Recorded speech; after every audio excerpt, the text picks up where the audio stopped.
Trước khi tiếp tục chương trình, chúng mình có một lưu ý nho nhỏ. Những bạn tham dự Networking Dinner chắc đã biết sau event hôm nay chúng ta sẽ có một After Challenge dành cho những người có lượt tương tác cao nhất trên bài viết LinkedIn về sự kiện.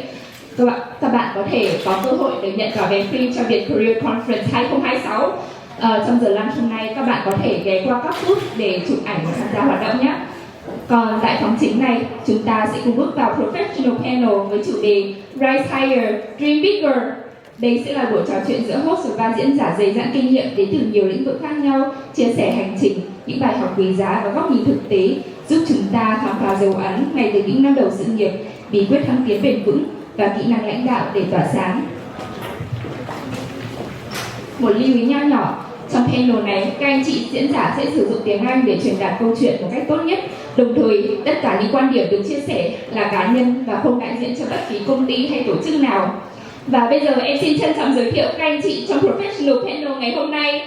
Đầu tiên là chị Trang Phạm, Senior Director of Product Management at Adobe. Anh Hoàng Bảo, Global Head of Privacy at Axon. Và cuối cùng là anh Công Trịnh, PhD, Senior Manager at Applied Materials.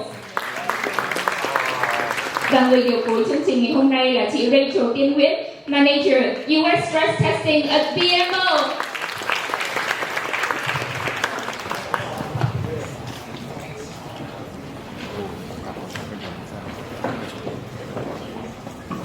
Alright, so we're gonna switch a little bit, okay, from Vietnamese to English, and after very valuable lessons from Miss Annie and Mr. Tuấn, welcome you all to the professional panel today. My name is Rachel Nguyen. I'm currently a finance manager at BMO, Bank of Montreal, and I'm currently specialized in stress testing. So welcome you all to the panel. Whether you're a student, a newly graduate, or someone already in the workforce, this panel is for you. Our goal today is very simple, to make your next career move bold and attainable. From landing your first job, earning a promotion, or stepping into management and leadership. And with that, I'm very honored and thrilled to welcome all of our panelists for today. We have in the room with us Ms. Trang Phạm, Senior Director at Product Management at Adobe. She has led analytics, customer experience, and product management across global teams. We have Mr. Hoàng Bảo, Global Head of Privacy at Axon. He has led privacy policies across industry, from consulting to big tech to, now Axon and companies like Yahoo, Netflix, Walmart. And finally, we have Mr. Công Trịnh, Senior Manager at Applied Material. He's a PhD chemist turned semiconductor enthusiast, and he has led multi-million-dollar portfolio within this field. So please join me in welcome all our panelists today with a warm welcome applause. Alright, so here's how our next hour will flow. We will divide the hour into 3 sections. The first section is going to be focusing on how to navigate your early career, how to land that first job, what to do to stand out in your first interview and your first few years. And then after that, we'll move on to the second section, focusing more on management and leadership, what it really takes to stand out and also stepping into the years afterwards in your careers. And finally, we will open the floor for some Q&A and some closing remarks. Before we dive in, I have some disclaimer to share with you guys. So first, please put your phone on mute to not disrupt our panelists. And second of all, please note that all opinions shared today are owned. They do not represent any organization. All right, so please, without further ado, let's jump right in to our first section, navigate your early career. So whenever we think about career, everyone has to start from something, from somewhere, right? So with that in mind, the first job can be really challenging and difficult. But how you showed up, how you take on challenges, and how you take ownership can really set the stone to your whole career path forward. So I'm going to turn to Ms. Chang for my first question. Ms. Chang, you have built an impressive career in product management. So if you can have a little bit of a flashback, how was it starting out? How did you break into product management? And do you have any advice for someone who wants to break into this field? Hi everyone, it's an honor to be here and share my story and maybe some helpful tips. For me, I stumbled into product management, to be very honest. I studied computer science just up the road, but I knew I didn't ever intend to be a software engineer. I studied computer science because I just love the problem-solving aspect of it. And as a sort of first generation college attendee or college graduate, I actually didn't even know what were all of the available positions in a corporate workforce. And so sort of coming out of school, I cast my net pretty broad in terms of just being really open to, I just wanted to maximize my exposure to the corporate world. So I joined consulting. I joined Accenture, and I was just really excited that it would give me the opportunity to be in lots of different environments, different companies, really seeing what are all the different corporate functions, what are the possible roles. I got pretty lucky about a year in. Accenture had a relationship with eBay, and eBay atypically was looking for some help with product management in billing. I didn't really know what product managers were supposed to do, and I certainly didn't understand the technical details of how billing systems worked. But in my interview with the client, I was really transparent of I'm here and I want to learn, and I will do my hardest and work my hardest to really kind of learn on the job. One of the things that the client remarked, which is even walking into the room, she's like, "Oh my God, you are so young." Right? I was a year out of college, and she's like, "All of my product managers have MBAs, and they have 10 years deep technical experience in billing. What do you bring to the table?" I was like, "Well, I'm hungry, I want to learn, and I'm a great problem solver." So, we talked about just different things of situations where I have been thrown into new environments, and how I approach the problem, which is I think really being genuine with her, and I am so grateful to her to this day. It just seems well, I have a need right now, it's a burning need. I will take a chance on you, and so I think that's kind of what opened the door for me for product management. Right, thank you. So definitely curiosity and being genuine is two skills that's very important. So I'm going to turn to Ms. Agong for the next question. How about you? How did your journey started? And you've spent a whole career in applied material within 10 years, more than a decade, right? So how was it starting out for you? Yeah, thank you, and thanks for the opportunity to talk here. So I started out, after a long time, I did undergrad and then PhD, so it takes me 11 years total. And then when I got a job offer, like every other grad students, right, or any students in general, you just need a job, right? So I stepped in there, I don't really know what, right? So I just stepped into the field of semiconductor. So just give everyone a little perspective of what I'm doing. Applied materials, we make machines or tools, equipments to manufacture all the advanced chips. So think about all the most advanced chips for the AI and everything in every phone. So we sell machine to make those chips. We don't make chips, right? So this is really complex industry. Okay, so I got in there, I was like, wow, this is I wasn't taught at school. So my first thing in mind was how can I learn all this technology? It's so complex. So I spent 2 or 3 years just learning. I didn't ask for promotion, I didn't have any idea because so much to learn. Then one day I realized, I have only 24 hours, only me, work very hard. I spend a lot of time in the lab, figure things out. But then I cannot do a bigger scope of work.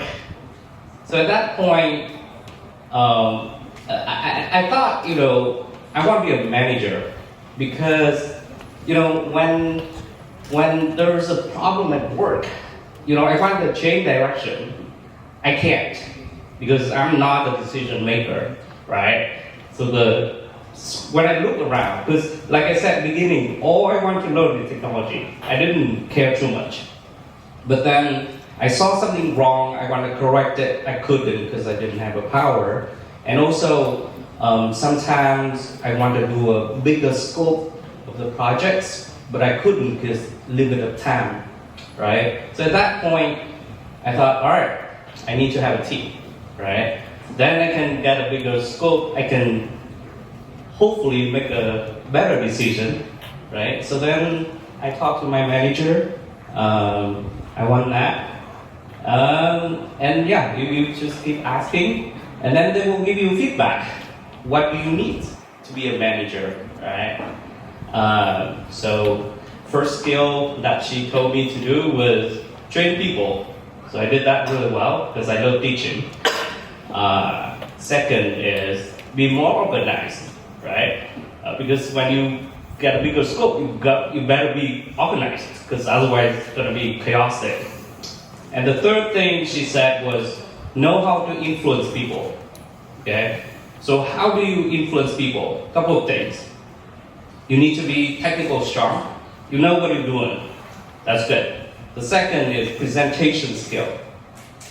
You gotta present it well. You gotta talk really well, right? Because otherwise you cannot influence people. Now, luckily, out of all that advice and skills needed, she ranked my presentation number 1. So that's kind of like, all right, that's easy enough. And then I guess just from there, I became manager after, when opportunity arrived. And then I just keep doing what I'm doing. So. Thank you for that sharing. That's a lot of skill set that you guys can take note of, right? It's curiosity, willingness to learn, step out of your comfort zone, hone your skill set of organizing and presenting, right? That's all the skills that is needed when you're first few years on the job. So let's come to Mr. Huang. How was the journey for you? Because you had a career spanning over so many industries. And I stumbled earlier because there were so many companies I forgot some. So yeah, how was it for you? Yeah, so first of all, thank you for letting me be here. I think this is such a fantastic event, and I think we need to have more of these, right? I think the community is great. And my panelists are awesome. But to go back to your question, I actually have a more definitive kind of idea of what I wanted to do when I first started out. I went to school for computer science. I like it. I get my master there as well. Really, the thinking is to become a computer architect of some sort, go down the technical path. And I also went in some internship just to kind of check out the idea. And I like it. But I think when I was graduating, I think I like to call now a quarter-life crisis. And I'm just like, is this it? Is this what I'm going to do for all my life, coding? So I talked to some of my friends who sit in other majors at school. So some of them were sitting in the business department, in other departments. And one of them, my best friend to this day, her name is Nancy. Nancy said to me, hey, why don't you go into consulting? Like, you can see a lot more things when you get into the industry, and it'd be a good way to check things out. So when I graduated, I actually had those two choices. One was to go back to the place where I interned before to put out a very technical career path, and the other offer was at KPMG. So I was just like, okay, Nancy usually is right. So I would listen to her, and I think that set me off into a career path that kind of meander through all the companies that Rachel mentioned. But I think also it teach me the value of being okay with not knowing. And I think that's really, should resonate today also more than other days, because I know the kind of environment we sit in. But I think career opportunities will really open up for you if you're comfortable with the way. So I think that would be my recommendation in terms of exploring and navigating from a very young point in your career path, is get that mentality, get that mindset in place. Thank you for that. That is actually very helpful in this era, right? So we have to be okay with uncertainty, navigating. It's definitely a hard thing to do, but it will be worth it at the end. All right, so then for my second question in this section, I want to focus more for our young grads today. Whenever they come into an interview, let's set the settings first. Whenever they come into an interview, what they can do to stand out more on what they already put on their resume. So probably Ms. Chan, can you share a little bit on that? Yeah, I think my advice is think broadly about your experiences and what you've learned from them and the skills you've developed there. So I was a computer science major. That's obvious. That's going to be on my resume. But one of the things that I actually spent a lot of time talking about during my interviews was my theater work. I was part of the sort of student theater group, and we produced musical theater. You're like, how is that going to help you in your consulting or technical interviews? What that experience brought to me was a unique set of experiences managing large budgets. You know, at the time, it was like I would manage, a $50,000, $60,000 budget to put on a musical production attended by thousands of people. I managed the staff, right? I had to hire and sort of manage the production schedule.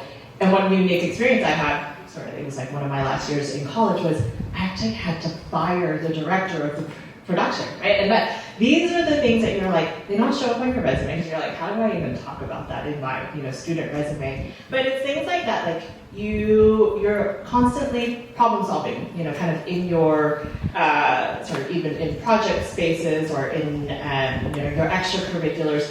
Think about what you're learning through those and like how they can potentially apply into a job. It's not just the project work or kind of your sort of assignments that matter, right? You're a leader, you're like doing things, really interesting things. So think about how to project that into kind of a future role and being able to, I think it also helps demonstrate like the unique things that you bring to the table.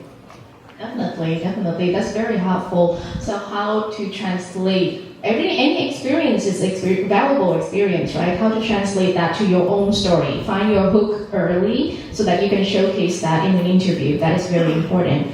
Mr. Gong, anything to add to that? Yeah. I have one thing that I wanted to ask because I just went through the interview to find my own team member recently. And my expectation for that role is really high because we are facing difficult problems right now.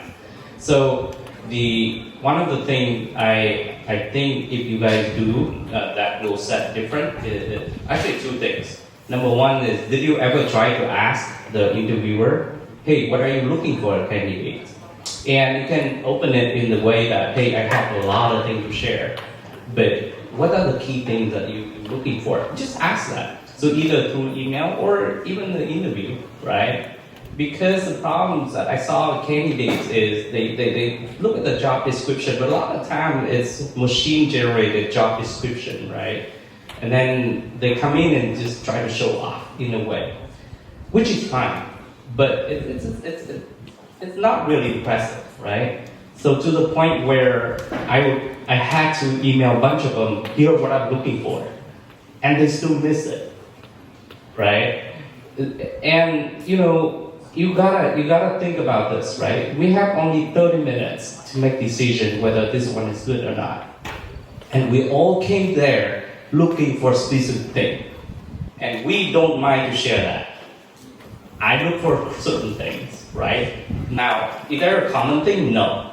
Because even the same, I invite other managers to interview for me, but then they look for certain things too. We don't have the same set of thinking, right? So ask. Either through email, that's great. Then you have more time to prepare, right? But it's okay. You come to interview, because sometimes you don't have direct email from the interviewers. Just ask. Like, hey, I look at the job. I think I have a lot of things relevant, but what are specific things are you looking for? Just that question, I was like, whoa. This is what I'm thinking about, right? The second thing is think like when you have a lot of things relevant to certain things, right? Like if I think about the technical skill, but if you have 3 projects, don't just try to talk all of that. Pick one that you're most passionate about talking, right? Because the energy, the humbleness that you share during that section, that's the second key point. First, try to show off what they're looking for, right? Specifically, and pick the one that you're most passionate about to talk about. Because when I feel that energy, I'll just take it out right away. So I picked one candidate. He didn't have a relevant skill set in semiconductor industry because Intel just got laid off. So I got about like 100 resumes from Intel employees. But all Intel employees didn't show because they like, hey, I'm in the industry, I'm your customer, because they're my customer. And then some guy just come in and specifically ask for the right thing or position that he's looking for. And I'm like, whoa, dude, I'm looking for something else, right? So I picked the one that didn't have the semiconductor experience because of the energy that he brought in. Because I'm looking something that will solve hard problem, will jump in and doesn't matter what he knows, because there's a lot of things I don't know about that as well. So I'm looking for somebody that solve unknown problem and don't mind to solve that. And here are the relevant technical skills, right? So that was the one that coming in and say, hey, I work at this startup, I have no idea what I'm doing, but I solved it. And it's like the energy was great. So I picked that one, right? So just a small tip. Thank you for that sharing. I can resonate with that a lot.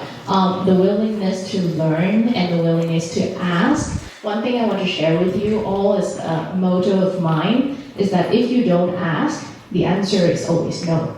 So please ask, please show that willingness to learn, especially in your first few years of the job. It can go a long way. Mr. Huang, anything to add for all of our young grads today? Yeah, no, a lot of great things have been said already. I think the one other tip I would add to this is standing out. Start before you even go into the interview, right? I think there are certain strategic decisions that you can make to, by default, have that, oomph. So if you are picking an industry or job that usually someone that's with your background is not usually showing up in, I think that's how you stand out. And I'll give you my personal example. When I worked in privacy in the beginning, this is an area where most folks are lawyers or have a law degree. I came in as a computer science, and I pushed that pretty hard because I know that is unique, and not many other people have that experience. So I think, think before about, what makes you stand out beforehand and really emphasize on that. Yeah, that is very great advice. All right, so then let's shift the moment a little bit to some of our senior folks in the room, more of like 1 or 2 years of experience. So what I always hear is that growth is linear in our Asian mindset, right? You'll come from a junior position to a senior position to a manager to a senior manager, director, so on and so forth, right? But how all of you think about that? Is growth linear for you, and how do you measure growth in your career path? So, Ms. Chan or Mr. Huang? Yeah, let Mr. Huang go first. I'm still getting used to being called Mr. Huang. It's weird. Like, I usually don't get called Mr., but maybe Joe. But so I think for me personally, the growth can be linear up to a certain point of your career. I think when you are, just out of college or within the first 5 years, or like within there, usually the track from, and I'm going to just use generic titles, right? Like analyst to manager is a pretty clear established career path at most companies. And I think the responsibility, the scope is clear there. You have a pretty good roadmap to follow that. And I think if the roadmap is good for you and it matches your skill, I say do that. But once you get past the manager position, once you get into director, etc., the growth there become a little bit more ambiguous because it's no longer about how well you perform. It's more about the relationship you build, and title differ from companies to company. So I would recommend that in the beginning of your career, if growing title-wise is your goal, like go with the ladder that the company set out for you. Later on in your career, you should, and I recommend, think about things like the scope, the impact, etc. Because those things really do matter once you get to a certain level of your career, and I think the flexibility is needed then. Very good advice. Thank you for that. Ms. Chang, anything to share? Yeah, I would say +1 to that. And I think as you become more senior, there's quite frankly fewer of these positions available as well, right? And so sometimes even if the title might feel like a lateral move, you're picking up different kinds of skills or experience. It might be you're learning a different function, or you're in a different domain, a different industry. And these later on could propel you or accelerate growth, kind of in a different area. And so, just +1 to what Han said. Around, I think I definitely agree, and especially we both have a little bit of a consulting background where the first, I would say, like 5 years, it's very much a meritocracy. It's up or out. You expect, the analyst is 18 months to maybe 2 years. You should expect a promotion to the next level. Otherwise, it's being signaled. Something is being signaled. I think past the manager level, you gotta chart your own path a little bit and really feel like what's important to you. Also, and Rachel and I talked a little bit about that step even into manager. I think we should all evaluate is that for me, right? I think there's a lot of expectations, whether that's in the industry or in family, that's the only growth path. But in many companies, there is an IC ladder, sort of independent contributor ladder, where you become more technical and you can grow still to very high levels of seniority without being a people manager.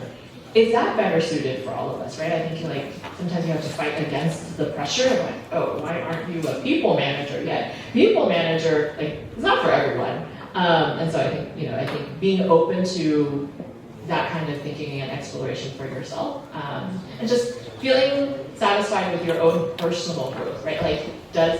What's important to you? Is it skills? Is it experiences? Is it title? Is it money? And then how do you force rank them, because you might not get growth in all of those areas at the same time. Absolutely. Very great advice from you, because the more you expand your base, the more you try, you will know what you like, right? Some people might be very good managers, some people are not. Some people are very good at individual contributor, right? So what is it like for you? Definitely it's not linear. So it could be, fast and pretty linear at the beginning, and then after that it could be flat or downgrade, or maybe rocket ship like Annie got, right? Pre-promotion in 3 years in a row after director level. That's pretty impressive, right? So I think the key thing I want to add, because these two speakers already covered, is that it could be non-linear. It could be at some point it feel like you get downgraded.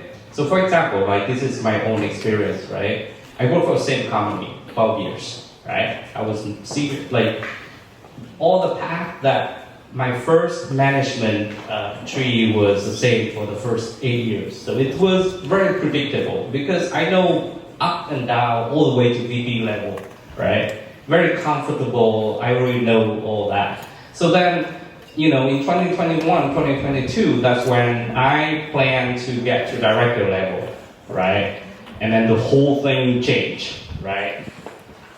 The two closest people that I reported to, one moved to VP of Intel, one to competitor, right? Also kind of VP level.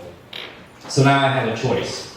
Either go with them and then go up with them, or stay here because I have friends, family, it's not easy thing just to uproot the whole thing and move for your own career. So I still stay, right? And then now I need to find another branch, right? When you move to new division, right? My mindset was look, I will prove, right, to the whole thing. I got to this level, so I at least expect lateral move, not downgrade. But then the organization where I moved to, they say, well, sorry, there's no such thing. You gotta come back to individual contributor. And I asked, can I move my whole team? They said, no, only yourself. Then eventually I negotiate to get one engineer with me, but she will report to another manager. This is my manager, and then they say, hey, you have 6 months to prove yourself to take the manager again. I was like, what? what? I'm the same company, right? Why do I need to prove again? So that kind of thing dragged me down quite a bit, right? But if you think from their perspective, they also want to know, this is new product, new technology. They don't know, right? Whether you perform well. Maybe in the previous organization, they do know. But this is the whole organization is new to me. Because Applied Material is a very big organization, about 30,000 people, right? So the org that I work for is probably 100, 200 people, right? So they're 95% of them don't know me, to be honest. So, so I think if, that kind of hit me a little bit, like mentally, right?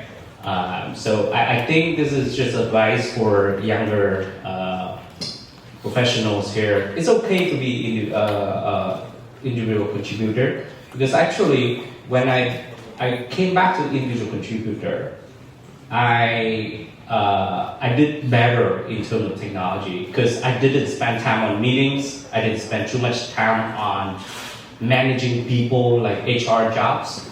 So actually, I achieved more in terms of learning technology, right?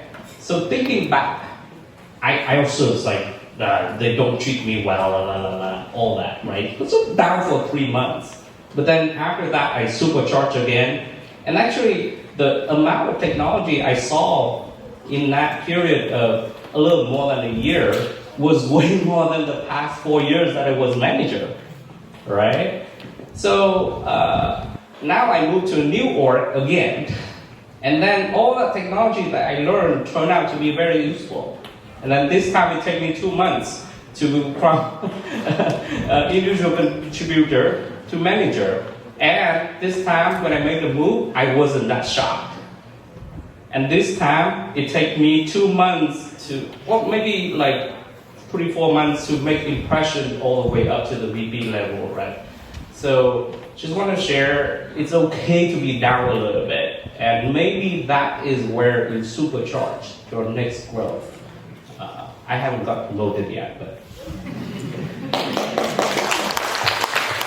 Thank you for that, sharing. Especially for our young grads here today, that is always very helpful, right? So growth is not always linear. You guys can think about that for first, let's say consulting industry, right? For first 5-6 years, you have to step up, take from junior position to senior position, let's say 18 to 2 years, and then up or you're out. But whenever you reach a certain point in your career, it could be linear, it could be expanding your base, it could be a little bit of downgrade to supercharge and then boost up to the next move. All right, so then with that transition, let's move to our second section, stepping into management and leadership. So being a great individual contributor is one thing, but leading is very different, right? We all know that. So when I first stepped into management, especially with people managing, I had to learn how to bring ideas and people together. I had to learn about how to resolve conflicts, how to solve more problems, and all of those no-name tasks that I have to manage, that take a little bit of a toll for me. I learned it the hard way. So I started with reading books like Think Like a Manager or How to Step into Leadership, things like that, and try to mimic that. But I still learned it the hard way by practice, is that I feel like I'm the least experienced in the room when I have all of the seniors, finance people with me. So do you guys have any adjustment like that when you guys first step into leadership, into people managing? Let's start with Ms. Chang. I very much subscribe to the philosophy of servant leadership. So one of the, I think, misconceptions of when you become a people manager is like, oh, I'm the boss. And some of your employees might even joke, you're like, oh, you're my boss. I'm like, no, I'm actually here to serve. I think it took me a little bit of just time to realize that, right? You have a team now. You're not expected to have all the answers. And I think a really successful manager can also recognize talent and expertise on your team and have the humility to rely on those folks. You're not competing with your team, right? You're there to bring out the best of your team. And so it's okay to not know the answer, but to know then who on your team might actually have that answer. And I think that really demonstrates humility, like I said. I think the other thing about, kind of the successful leader is how do you then extract and facilitate those ideas and then just like that best work. And again, this is where like having that servant mindset is like, I'm here to unblock my team. I'm here to support them. I'm here to remove any barriers for them to do their best work, and then to represent the team's best work in the kind of best possible way with the rest of the organization. I think when you have that, it helps me a lot to really think about what my role was, and not to feel intimidated by the fact that I might not have all the answers, or I don't need to be the smartest person in the room, for example. Thank you for that. And also, one of my other challenges was balancing between manage down and manage up. Because you have to manage the expectation of the upper management and also all the expectation of people in your team, whether they're fighting for a promotion, for example, right? So do you have any advice for that, Mr. Wang? Yeah, I think that is such a crucial part of stepping into leadership. And it kind of go back to what Annie was sharing before of like understanding how to talk about the impact of the work that your team does. So I think like definitely that's a really strong focus to just invest your time and energy on. The other recommendation that I would have is self-awareness, right? Because I know this is like a quote that not everyone likes, but perception is reality. So when you get into the leadership position, when you're managing up, your reputation precedes you. And whether or not you agree with that or not, that's what's out there, right? So I think understanding it, knowing how people perceive you, managing it is really key, especially when it comes to how a leader perceives you. So and I think like sometimes we are so busy of like getting the work done right that we are not focusing on that aspect of soft power within the company. So I think it's just really important for you to intentionally take time out, audit the environment around you, say that how do my peers see me, how do my managers see me, how do the client see me, and react to that. Each person will react differently to it, but I think the foundation is to be aware. Definitely self-awareness is very important, right?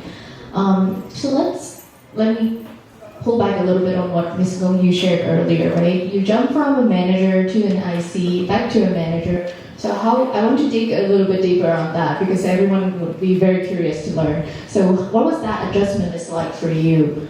What did you learn from all of those experiences?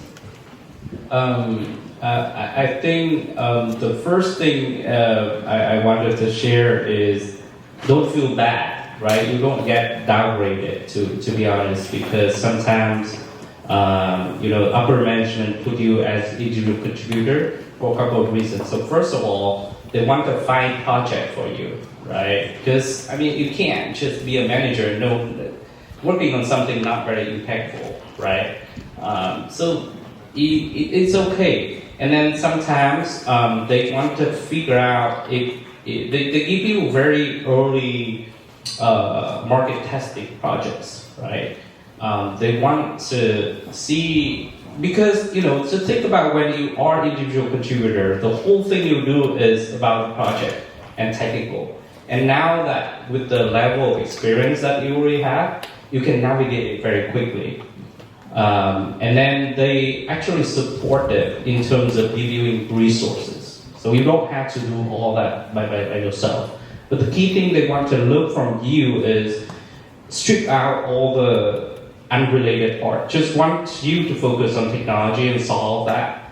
And so just don't bring the mindset that I just got downgraded. That's not right. And then I think that's a key thing, the key adjustment that I had to make.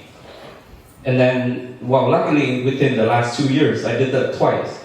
So the second time was much better, right? So first time took me 6 months, second time took me 2 months. and no emotional adjustment. I was just like, all right, give me something, then solve it. And 2 months later, I got a project and building team again. The project is challenging because the previous manager was working on that for 3 years, but he didn't take that to revenue realization. So we have a task from now till the spring to bring some potential revenue. So pressure is on, right? But now I can spend budget to hire people and to make it happen. So I think the key thing that I learned from there is just don't feel downgraded, right? Maybe they set you up for the next level of success. Think positively when you do work, right? Because just think about it. They don't pay you a paycheck to downgrade you, right? I mean, otherwise just lay you off, right? I mean, if they really don't need you, then they just lay you off. Why they let you sit there chilling and, collecting paycheck, right? So really, don't feel downgraded for sure, and just focus on the work. When you focus, and actually you don't have to do all the HR tasks, you can thrive pretty well, yeah. So. Thank you for that. That is definitely very helpful for me to think positively while being a manager. Yeah. All right. So for our let's say more senior folks in the room, when they want to say, "Oh, I'm senior enough in being an IC, I want to jump into management." So what are the skill set that they can try to prepare for that transition period to jump into management? So. Yeah, I think the biggest adjustment that I had to make when I did the switch was to what John said earlier, is the mind switch, right? It's like, what are you there for? Because when I first started as a manager, I'm just like, I just got to do my last job, but do it better, right? Like, I need to come up with, all these policy that's like, very easy to implement, yada, yada, yada. And my manager then was like, no, Wang, that's not what you're here to do. You're here to think about strategy. You're here to support your people. So that change in mindset, I think, is also really key as part of the switch. And then I think the other thing is think about your personal management style. I think it really matters, and really realistically see, whether or not it would be effective, because each company have different management culture. Like I've been at, for example, Google, where it is very collaborative. It's like consensus driven. Other companies are not, so it's top down like Amazon. So I think understand the company expectation of manager and the culture that you act in. See if that's how you can also implement it. I think it's a very important part of embracing the new role. Ms. Chang, anything to add? Yeah. Often when my team members come to me and they want to talk about moving from IC to manager role, I ask them, what have you done for the team?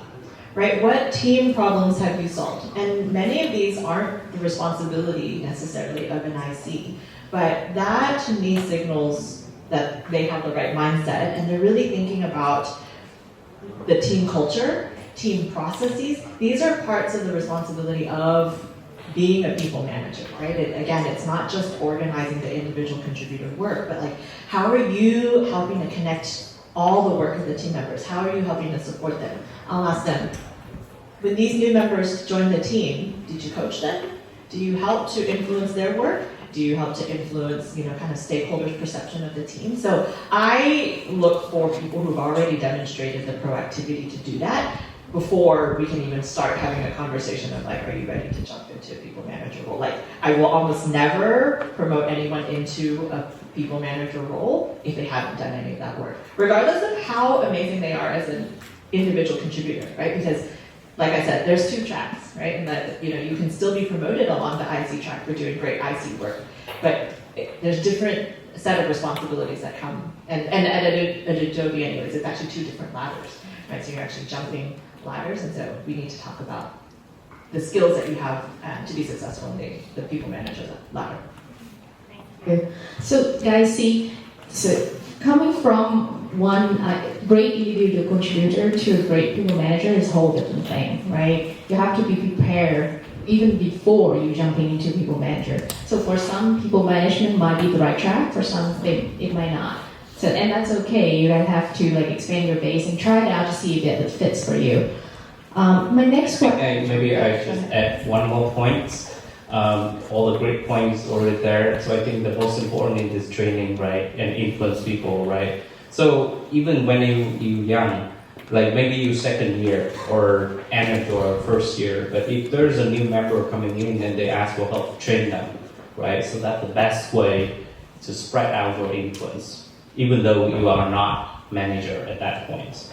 But the second thing I think here is important is have a big picture. Did you ever look how your company make money? What are the key products of your companies? Because a lot of time we just focus on the technical, right? That's same as I did. I didn't have no idea that my whole org was just burning cash for the first 3-4 years. But then I didn't know what the projection, if it was successful, how big it become, neither. So you gotta look into a big picture. And to be a successful manager as well. Because that's how, when you become leader or manager, you gotta make decisions so that your product success, right? Be successful. Or when you have a choices, right? So I had 3-4 choices. How do I make the decision so that's best for myself and best for my team, right?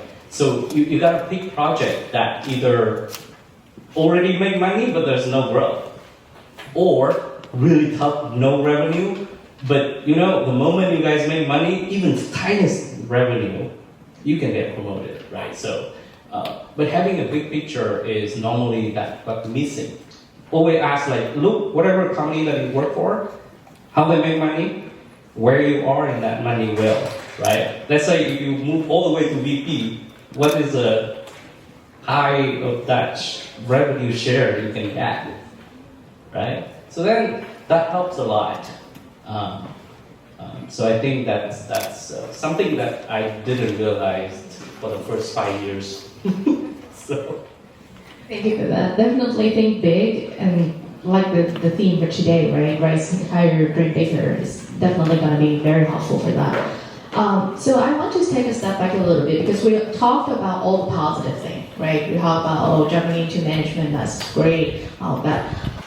One thing I want to focusing on is during my first year being a manager, I struggled with giving feedback, making hard decision, had to fire someone, to the extreme. So how do you guys adjust to that, and do you guys have any advice for young managers like me? Yeah.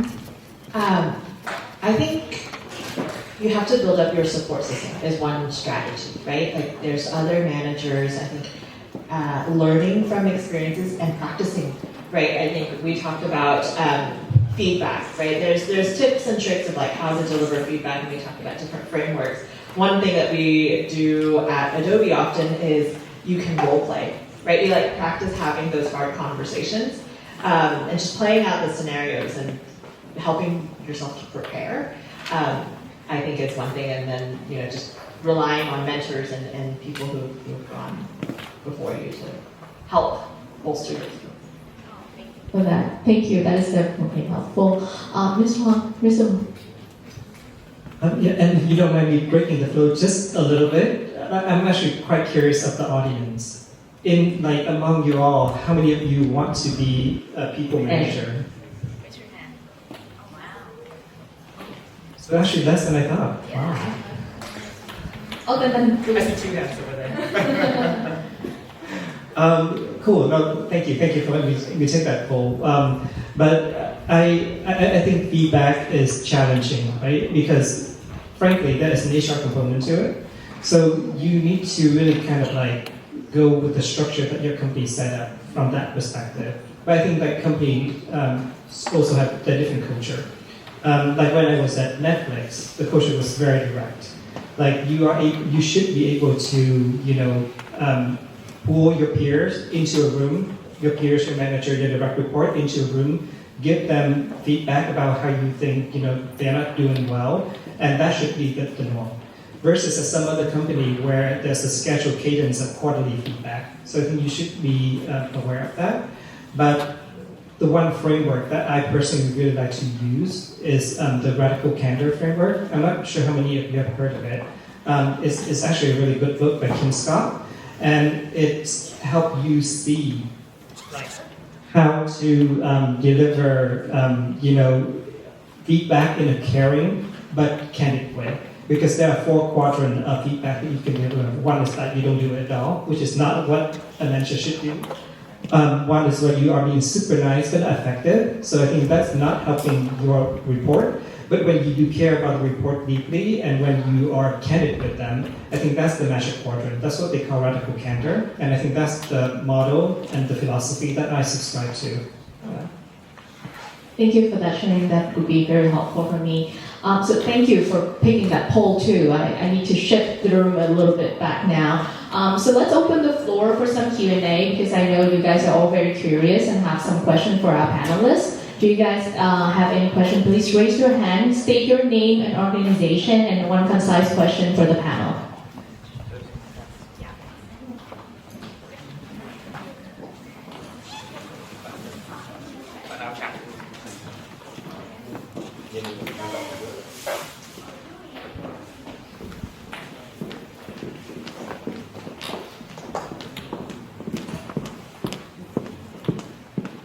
Hi, yeah. So I'm Tuấn. So I'm computer science at Washington University in St. Louis. So the question I've had for all you panelists kind of came from the navigate early career kind of space. Is where you were talking about, when you had nothing, right? You had no experience. You're trying to show your hunger. You're trying to show that you can problem solve, and you're trying to show that you can do what they want you to do.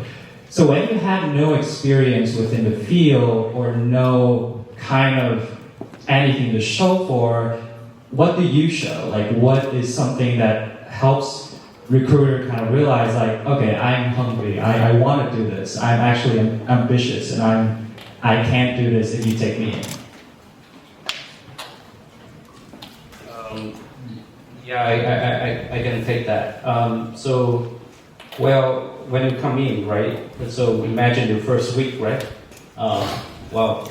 Have talk with your manager to see what the plan is. So sometimes the manager can set up your weekly or daily planning. That's good. Well, ask them if they don't, right? Because not all managers are the same, right? Some of them super busy and never see you and they give something to you, but be proactive, right? Make your weekly plan or daily plan, right? And it's okay if she or he busy and shoot an email and say, here's my plan for this week and here's what I'm gonna do. So that's the first thing, the first gesture you can do, right? And really jump into the key thing. Always ask a question, because sometimes they give you a task. You don't quite understand. You do some random thing, right? Because you're new and you're afraid to ask. But what I would do earlier on is I always, so they give me a task, so I try to digest the task and break it down to a list of things and shoot an email or have a small talk like, do I understand it right? So that's the first thing you can show, that you're hungry and humble, right? And then, when you get result, go present, right? Again, presentation skill, right? Go and present and all that. But that's starting out. And then when you have a little big picture of what you're doing, then ask for more project if you think that you don't have enough, right? That's something that you can do as well. Or if you have concern, right? It's just still what I'm doing is not relevant or some weird, maybe you think wrong, right? Clarify with your manager. Or actually you think right, and they realize, oh, this guy is good. Let give him some more, harder task, right? I would love to do that, all right? Because sometimes we don't know, right? Sometimes we just give some work and we're busy, we don't know. So we wait, you know. But if you give the feedback, constant feedback, we adjust that, right? So that's the easiest way. And then when you present, you will present in a small group, you will present in a bigger group, and join in with us spread out. Definitely, communication is key. Be proactive and communicate. Okay. Can I add something to that? You know, I would add that you don't have to have a job to show that you're hungry, right? I think nowadays there are industry organizations, etc., that you can use to showcase your passion in your work. I think for me, when I interview younger members of my team, I tend to be impressed that, like, even if they haven't worked in that area, they have participated in this particular association, and they say that they have contributed XYZ way, and that is even more of a proof point for me than anything else. Can I add?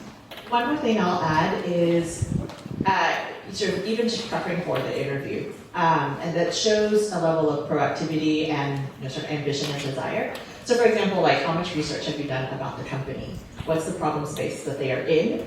And have you used their product? Now, it's harder for, like, enterprise tech product, but, like, I mostly worked in consumer companies, and when I interview someone and I ask, what would you change about our experience? Like, if you could wave a magic wand, and they, like, stumble and they, like, don't have a point of view and they haven't even used the product, that to me is a telltale sign. Like, they have spread out, like, try spam their resume everywhere, and they're just showing up to any interview they get. Like, how do you demonstrate that you've got skin in the game, that you are as invested in the company as you hope that the company will invest in you? Because that, definitely do your research before you come into the room for the interview. Do your research of the company, of the product itself. All right, next question, please.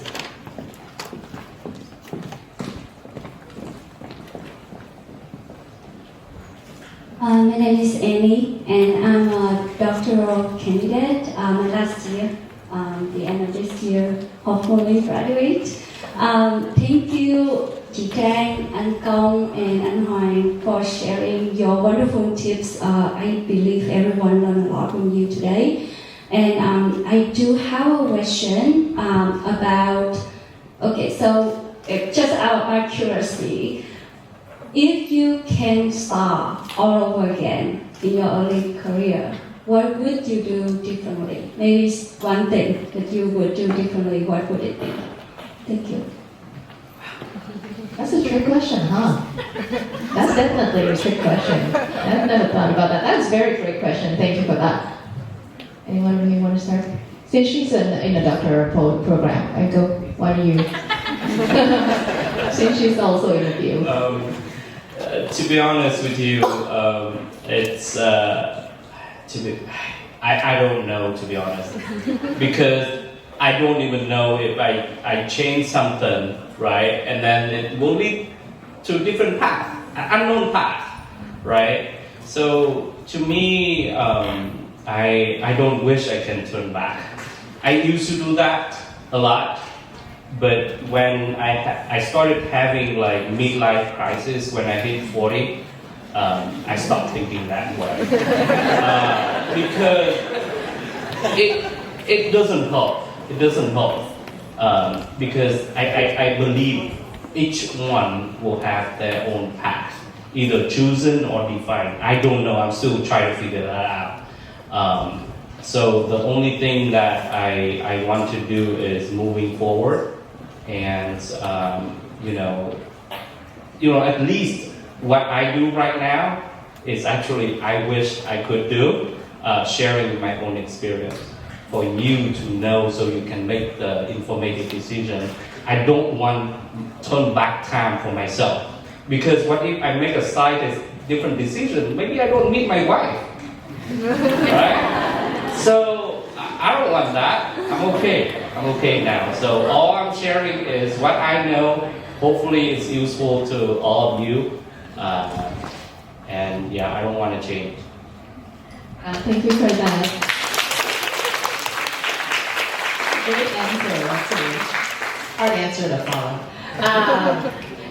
I think it's hard to imagine what I would change. But some of the lessons that I learned along the way, I possibly wish I had learned it sooner. And so like, hopefully kind of you can learn through our experiences and you don't have to learn things, as slowly firsthand. Something that I learned, this is actually after I left consulting. One of my bosses, she was like, oh my gosh, I wish, and I'm not telling everyone to go into consulting, but she's like, I wish all the product managers would just spend a few years in consulting. And what she really meant was that consulting, it gives you a broad range of experience, and it's almost like professional finishing school. There are things that they don't teach, okay, they didn't teach me in college, that I learned in consulting around just how to communicate more crisply your idea, how to present it on, quite frankly, a PowerPoint. We're still in a culture where, at least in the companies I am, you've got to be able to communicate your ideas through written and visual materials. And the culture will vary by company. Like Amazon is notorious for writing briefs, like prose, right?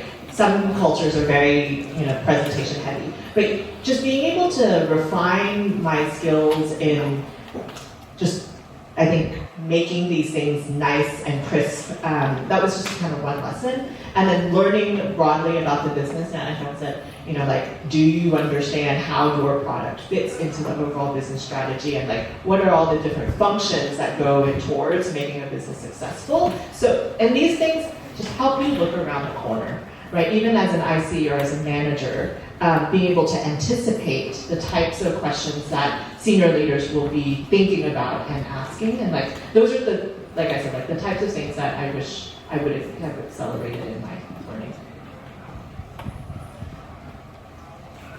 Yeah, I think the points been brought up are really great. I think for me, and maybe a bit on the personal side too, is I wish I had, bridge kind of my Vietnamese side, and then what is expected in the US corporate world a little bit sooner.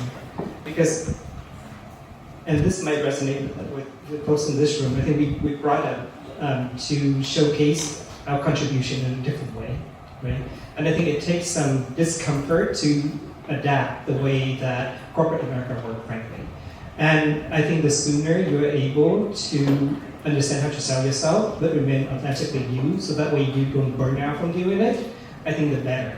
So I wish I had embraced that and acknowledged that early in my career. Well, that's a nice answer. Thank you for that. Next question, please.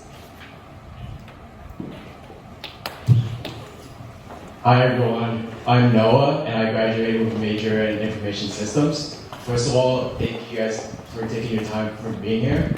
And I wanted your thoughts on the impact of your previous managers on both your career and your management styles. And I guess if you would rather stick it out with a manager you don't like as much, or take a sideways step in your career just to, potentially be working underneath the manager that you'd like a lot more.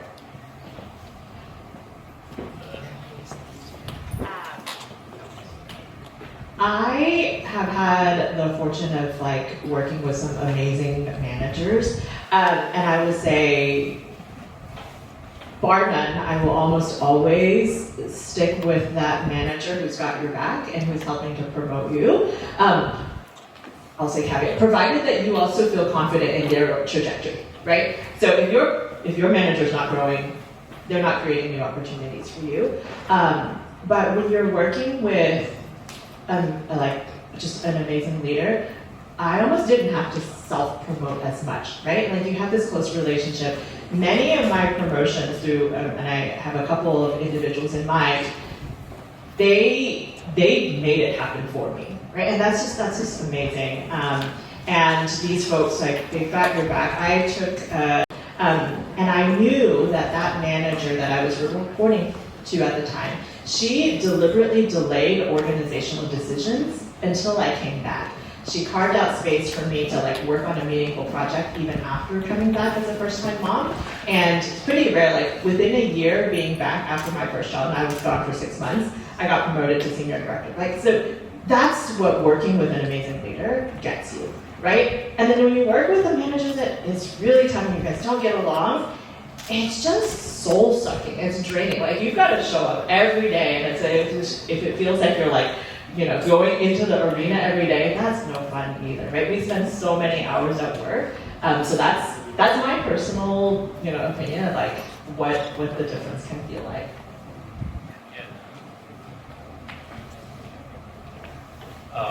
Man, this is really great questions. I just experienced it in the past 2 or 3 years. I changed probably 4 different managers.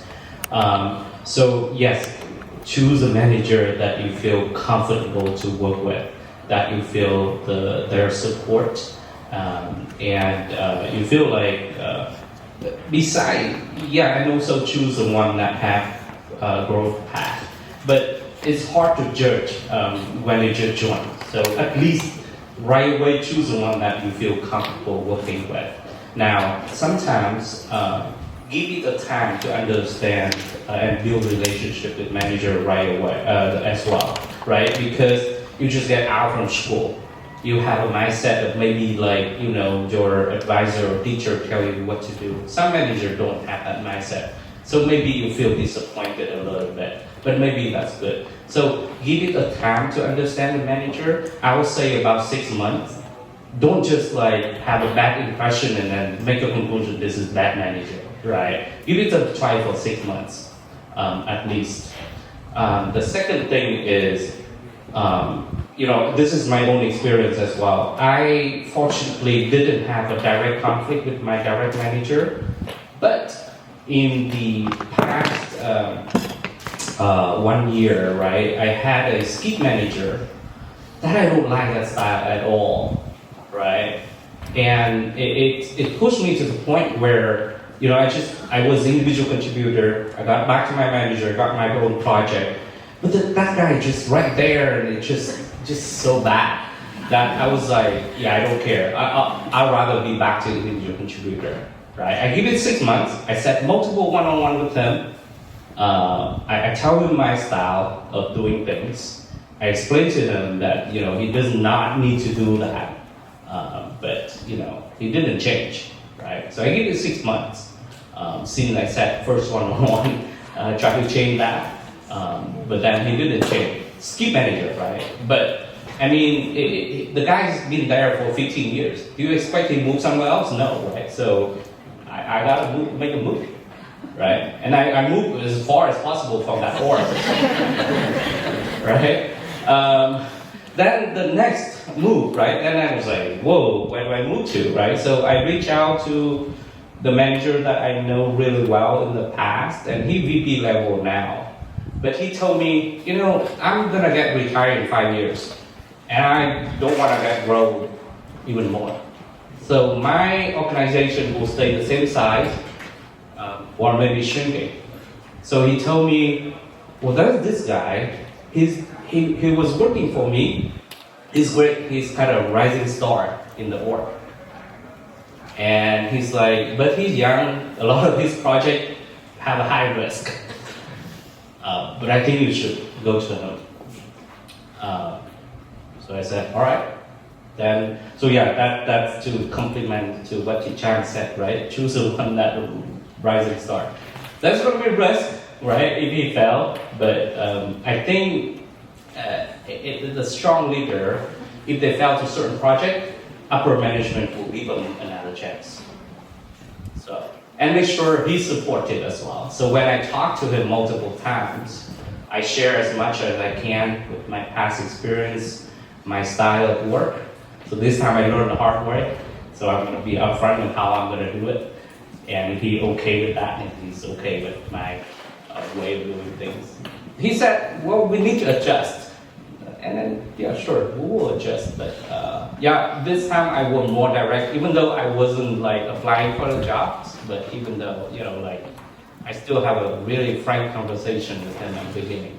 So it's been great so far. After 4 months, we'll see how it goes.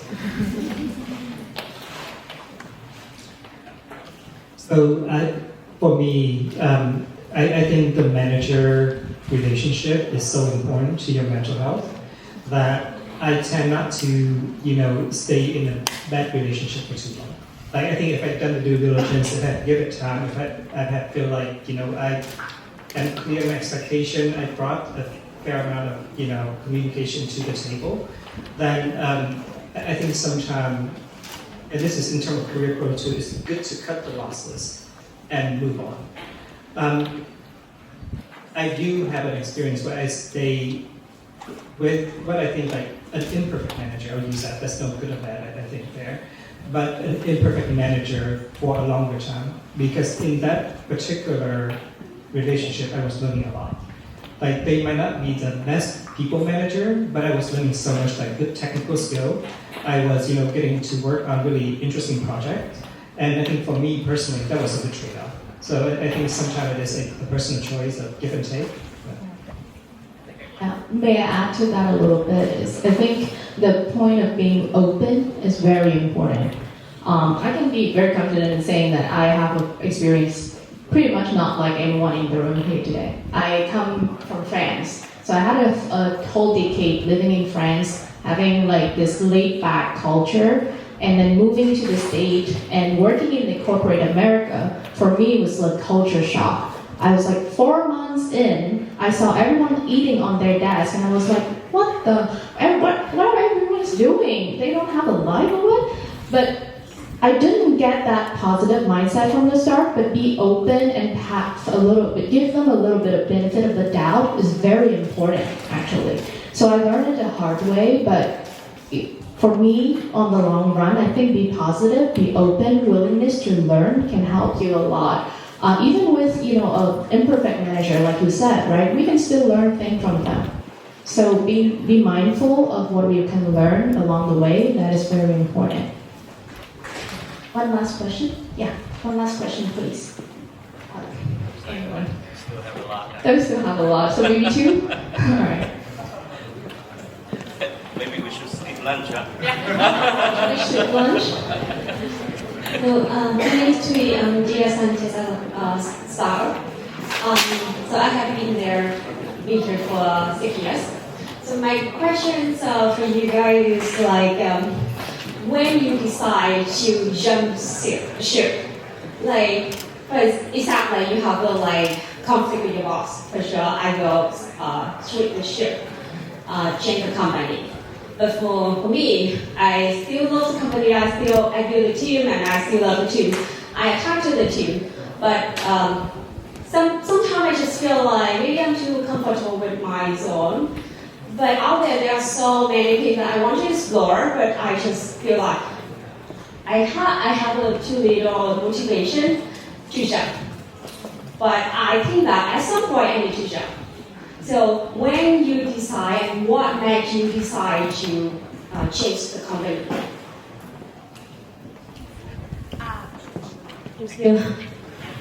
For me is, and some of these are personal questions, is are you continuing to grow? Are you still learning things? I think that's one. When I left consulting, it was because my next promotion would be to partner, and that would materially change my role. I was doing product management, and I was a builder. When you switch to a partner, you've got to sell, right? You'll get a quota, and you've got to be sort of landing contracts, and that was not what I wanted to do. And so that certainly drove the decision. And then, I think the secondary thing is are there still things that you want to accomplish, and are you doing it right now? Are you feeling like you're still learning? And growth and learning can be in a variety of dimensions, but it's a personal decision. Are you learning the things that you want to be learning and doing the things that you want to be doing? And if not, and you're feeling like you're stagnating, and you don't want to be stagnating, then that might be a signal.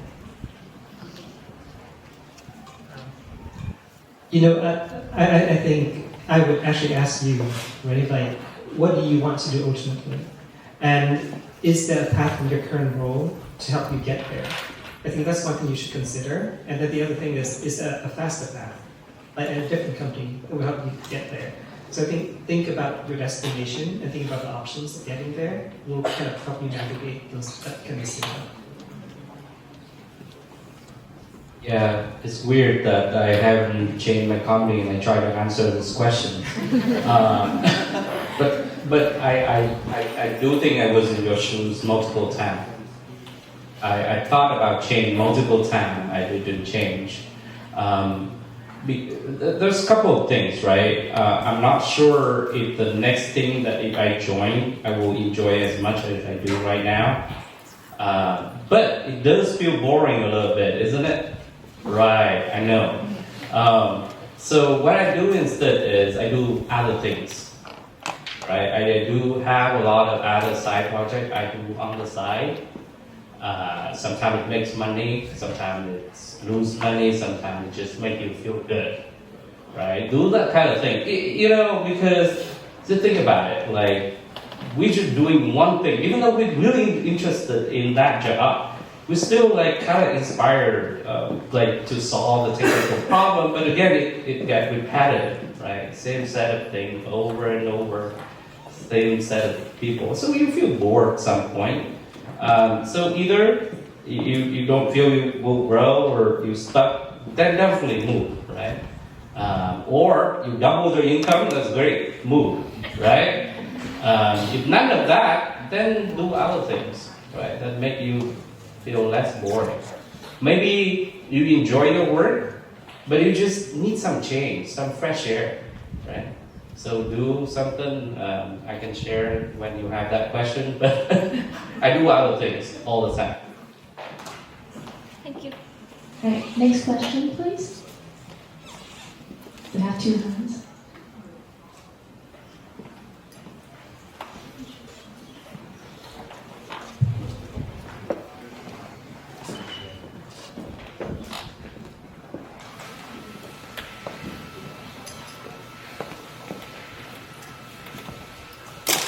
Hello, my name is Viet, and I'm currently studying at Forestry University in Vietnam.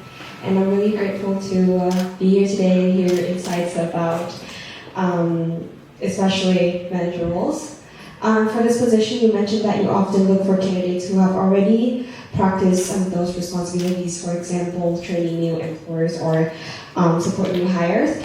My question is, how would you recommend we demonstrate those skills in a way that show readiness or leadership while still respecting the boundaries of the current role and recognizing the value of the work that you've already are responsible for?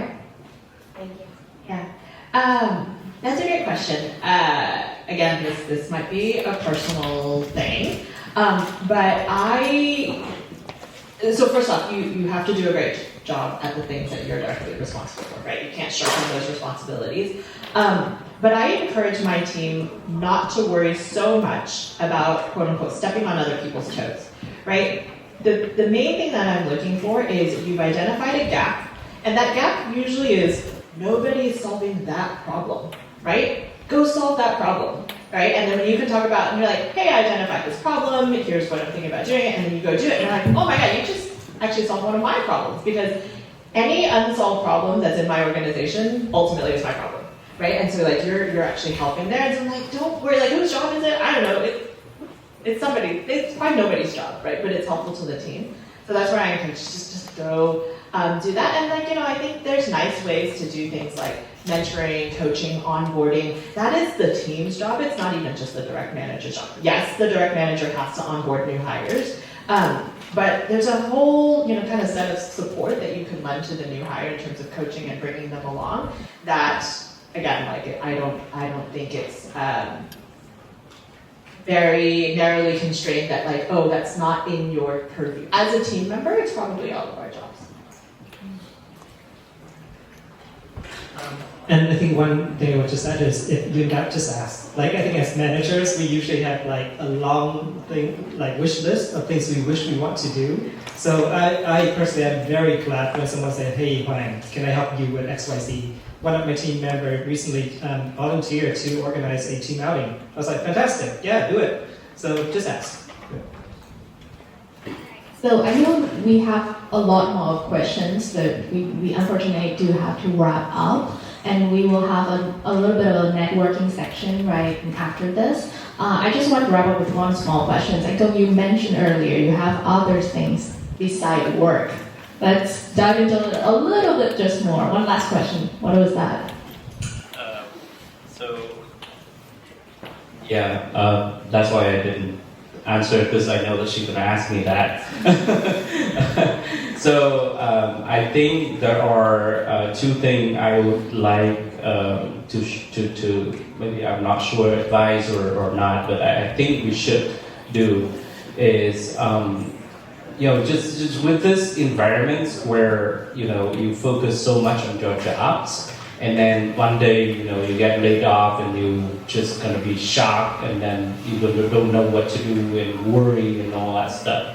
And most of the time, when I talk to people, a lot of them, especially earlier in their career, worry that they cannot find the next job. And I was like, why? I asked a bunch of why questions, and then it turns out either two problems, either getting visa or green card, or second problem, financial problems.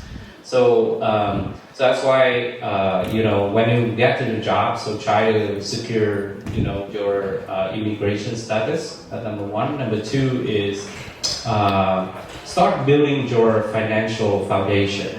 Start investing. Right, learn about stock market, how to invest in stock. I think that's like kind of no-brainer start. And the other one is, think about other investing streams of income, or it's good to know, right? I'm not saying like you have to do it, but just build something where just in case you get hit, you're not going to be in that shock. Because I'm 100% sure, because it's dilemma as well. Like people call it side hustle and get distracted, and then main hustle doesn't work, and things like that. But for me, it's like, it's good to know, right? So build a financial foundation, like real estate investments. Just learn about it. I'm not saying you do it right away, but just learn about the invest in stock market is no-brainer. So have something on the tool set, just in case things bad happen. That's number one. And then the other thing is, for people like yourself, hitting midlife crisis. I do also nonprofit type of activity, and recently we founded an organization called Viet, and I work in semiconductor. So we really want, you heard a lot about semiconductor lately, and then Vietnam want to invest in semiconductor. So we want to embrace more Viet talent in semiconductor, so that's what we see that we do.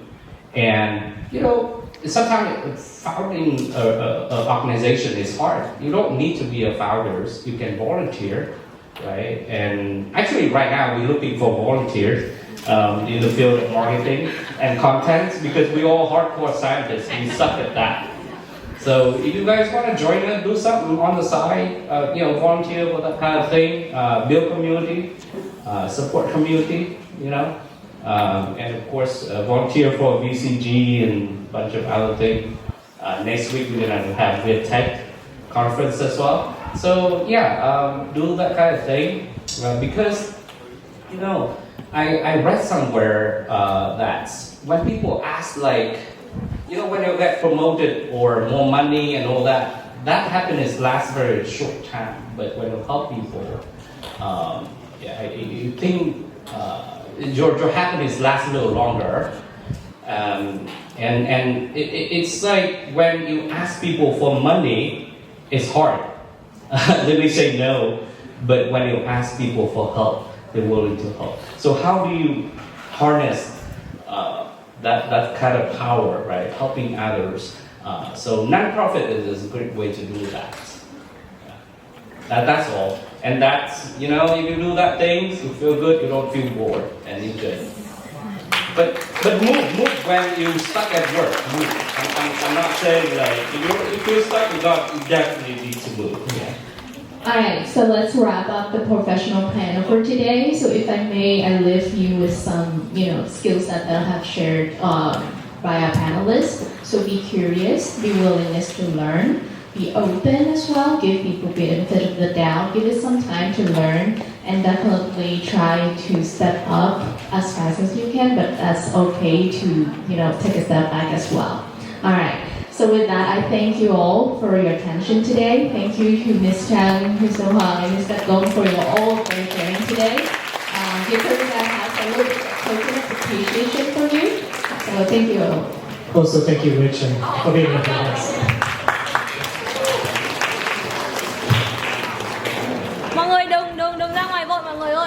một chút thông báo đó. Tất cả các bạn có thể ngồi lại rồi chúng mình sẽ có một phần. Xin mời mọi người nán lại để ban tổ chức hướng dẫn theo cách lấy đồ ăn ạ. Vâng, mọi người khoan rời đi vội. Xin cảm ơn. 2, 3. Ok. Xin cảm ơn các anh chị đã Mọi người có thể đứng dậy và chụp một tấm hình chung với lại thầy vào ngày hôm nay được không ạ? Mình sẽ quay ngược lại.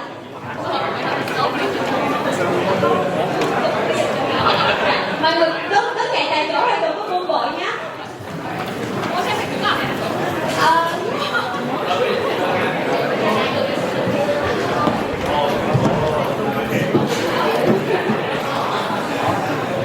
Ok, cheers. 1, 2, 3. 2, 3. Ok. Thank you everyone. Tất cả mọi người ngồi xuống tại chỗ giúp mình khoan môn ra ngoài đội nhé. Em xin được cảm ơn các anh chị đã không chỉ chia sẻ hành trình của mình mà còn nhắc nhở chúng ta rằng sự thay đổi chỉ đến khi cơ hội gặp sự chuẩn bị và mỗi người cần làm chủ câu chuyện của chính mình. Và bây giờ cũng đã là hơn 12 giờ rồi. Các bạn có háo hức cho bữa ăn trưa hôm nay không ạ? Chúng ta sẽ có thời gian nghỉ trưa đến 1 giờ 10 phút. Hôm nay chúng ta sẽ có những phần ăn trưa từ hai nhà tài trợ là ở Hà Nội và trạm Free Coffee. Xin chân thành cảm ơn sự đồng hành của các đơn vị góp làm nên thành công của sự kiện ngày hôm nay. Trong thời gian nghỉ trưa, chúng mình khuyến khích các bạn quay trở lại vào vị trí ngồi trước 1 giờ 5 phút và sẵn sàng cho các hoạt động tiếp theo là Student Panel tại phòng chính và Professional Workshop The Startup Playbook tại phòng Adobe. Bây giờ xin mọi người nán lại để nghe lại thông báo từ ban tổ chức ạ. Ok, yeah, vậy thì thank you các hãng MC. Yeah, vậy thì về phần lunch á là em xin phép mời các anh chị professional speaker là mình ra ngoài mình lấy lunch trước đã. Bên phải mình có xôi mặn, bên trái mình sẽ có sân rau ti.